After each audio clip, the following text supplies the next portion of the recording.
ये सच है कि हम सभी को एक न एक दिन दुनिया छोड़कर जाना है, लेकिन जब भी कोई अपना हमें विदा लेता है दर्द उतना ही होता है। अब वो अपना हमारे खुद के घर का हो या फिर एक सुपरस्टार जिसने दशकों तक एक परिवार की अलग अलग पीढ़ियों को एंटरटेन किया हो।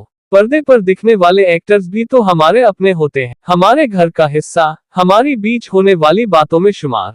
कभी किसी सीन की वजह से, कभी डायलॉग के लिए ऐसे ही सितारे थे धर्मेंद्र। बॉलीवुड के ही मैन जो ही मैन बनने से पहले फीमेल फैंस की धड़कन हुआ करते थे। उनके रोमांटिक अवतार से लाखों महिलाओं को प्यार था, उनकी खूबसूरती का हर कोई कायल था। पर्दे पर जब धर्मेंद्र के प्यार में हीरोइन पागल होती थी तो ऑफ स्क्रीन उन्हें देखने वाली लड़कियों के दिल भी मचलते थे। वक्त बदला और धर्मेंद्र रोमांटिक से एक्शन हीरो बने, लेकिन उन्हें मिलने वाला प्यार कभी कम नहीं हुआ। दशकों से चाहने वालों का प्यार पा रहे धर्मेंद्र ने द 24 नवंबर को दुनिया को अलविदा कह दिया। ऐसे में उनकी यादों के अलावा हम सभी के पास उनकी फिल्म 21 है, जो पर्दे पर रिलीज हो गई है। सेकंड लेफ्टिनेंट अरुण खेत्रपाल के जीवन पर आधारित फिल्म 21 का ऐलान जब हुआ तब किसी ने नहीं सोचा था कि ये धर्मेंद्र की आखिरी फिल्म बनेगी। इस पिक्चर में धर्मेंद्र ने अरुण खेत्रपाल के बूढ़े पिता रिटायर्ड ब्रिगेडियर ML खेत्रपाल का किरदार निभाया है। ये किरदार भी धर्मेंद्र के दूसरे किरदारों की तरह अपने जहन में छाप छोड़ने वाला है।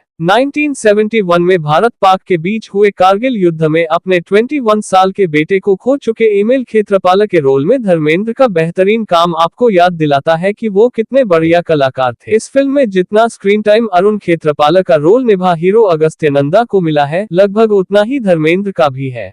पिक्चर के फर्स्ट हाफ में आपको ज्यादातर धर्मेंद्र दिखाई देते हैं। अपने बेटे के शहीद होने के 30 साल बाद रिटायर्ड ब्रिगेडियर ML खेत्रपाल उसी देश गए हैं जिसने उनसे उनका 21 साल का बेटा छीना था। मगर उनके मन में कोई मैल नहीं है, बल्कि खुशी है उस वतन को दोबारा देखने की जो कभी उतना अपना हुआ करता था, जहां उनका परिवार पला बड़ा और जहां उनके बच्चे ने अपनी आखिरी सांस ली। उन्हें आज भी पाकिस्तान अपने देश जैसा ही लगता है। सरगोधा, जहां वो पैदा हुए थे, उससे उतना ही प्यार है जितना बचपन में हुआ करता था, और आज भी उन्हें अपने बेटे की याद उतनी ही आती है जितनी पहले आती थी। 89 साल के धर्मेंद्र को 21 के जरिए आखिरी पर पर्दे पर देखना बेहद इमोशनल एक्सपीरियंस है, लेकिन उन्हें देख आपको खुश भी बहुत होगी। इतनी उम्र में भी उन्होंने कमाल परफॉर्मेंस दी है। लाजिमी है कि उम्र और सेहत की वजह से कई बार उनके डायलॉग समझ नहीं आते, मगर उनकी बातों और पिक्चर की फीलिंग एकदम वही की वही है। अपनी बात में सफाई भले ही धर्मेंद्र न रख पाए हो, लेकिन उनके चेहरे और आंखों से सब कुछ साफ साफ बयां हो रहा है। ज्यादातर फिल्म में वो अपनी आंखों से बात करते हैं। उनकी नजरें, उनकी जुबान से निकली बातों और मन के भावों को बखूबी आप तक पहुंचाती है। 89 साल के धर्मेंद्र को 21 के जरिए आखिरी पर पर्दे पर देखना बेहद इमोशनल एक्सपीरियंस है, लेकिन उन्हें देख आपको खुश भी बहुत होगी। इतनी उम्र में भी उन्होंने कमाल परफॉर्मेंस दी है। लाजिमी है कि उम्र और सेहत की वजह से कई बार उनके डायलॉग समझ नहीं आते, मगर उनकी बातों और पिक्चर की फीलिंग एकदम वही की वही है।